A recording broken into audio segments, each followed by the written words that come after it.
Le Seigneur peut se servir de ce que vous connaissez de la Bible pour mieux vous enseigner, pour donner un sens à vos expériences, pour vous permettre de comprendre ce que le Seigneur fait. Mais vous n'obtiendrez jamais la connaissance spirituelle simplement par l'étude et par l'enseignement de la Bible. Pour cela, vous devez être prêt à laisser agir la croix dans vos vies afin d'être brisé et vidé, finement moulu, et pour finir jusqu'à n'être plus rien et disparaître. Si le Seigneur n'intervenait avant. Si vous êtes préparé pour ce chemin, vous parviendrez à la connaissance du Seigneur. C'est la seule voie. On ne peut y parvenir par des discours ou par des messages. Ils ont leur importance. Mais vous ne connaissez pas le Seigneur spirituellement par ces moyens-là. La pleine connaissance du Seigneur nous est réservée à nous qui vivons dans cette dispensation. Car la dernière sera gouvernée par la croix. Pierre lui-même a quelque chose à nous dire à ce sujet.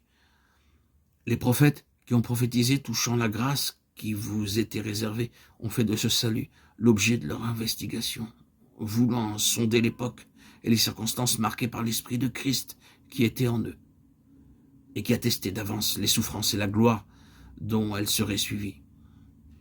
Il leur fut révélé que ce n'était pas pour eux-mêmes, mais pour vous, qu'ils étaient les dispensateurs de ces choses que vous ont annoncées ceux qui vous ont prêché, et dans lesquels les anges désirent plonger leur regard. 1 Pierre 1, 10 à 12. Nous voyons dans ce passage que les prophètes et les anges n'ont pas connu certaines choses qui devaient nous être révélées à nous. Les prophètes avaient certes beaucoup de connaissances, ils cherchaient cependant avec beaucoup d'empressement à connaître quelque chose qu'ils n'ont pas pu découvrir. Ils ont certainement pensé, qu'est-ce que tout cela signifie? L'Esprit de Dieu nous demande de dire ces choses, mais que veulent-elles signifier? Ils ont cherché avec beaucoup de soin à connaître ce qui nous était réservé. Pourquoi n'ont-ils pas pu les connaître? Parce que la pleine connaissance a pour fondement la croix, et la croix n'avait pas encore été manifestée. Les anges aussi veulent considérer ces choses. Comment cela se peut-il? Nous pensons que les anges connaissent tout. Sans aucun doute, nous croyons que les anges ont une plus grande connaissance, une plus grande intelligence de ces choses que nous-mêmes.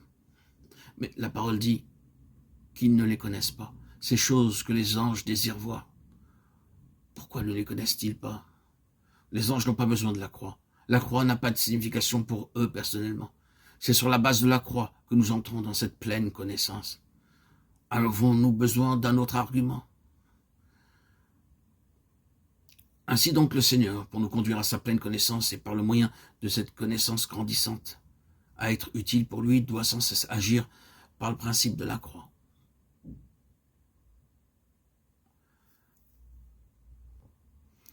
La croix est la seule voie de la connaissance spirituelle.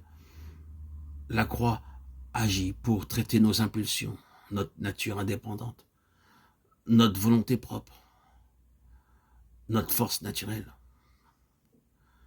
La croix traite tout cela afin que les choses qui nous ont été confiées soient en sécurité pour Dieu, afin de nous maintenir dans la vie, dans la connaissance grandissante du Seigneur, par laquelle se trouve toute l'appréciation que nous avons du Seigneur, toute notre utilité et tout notre service.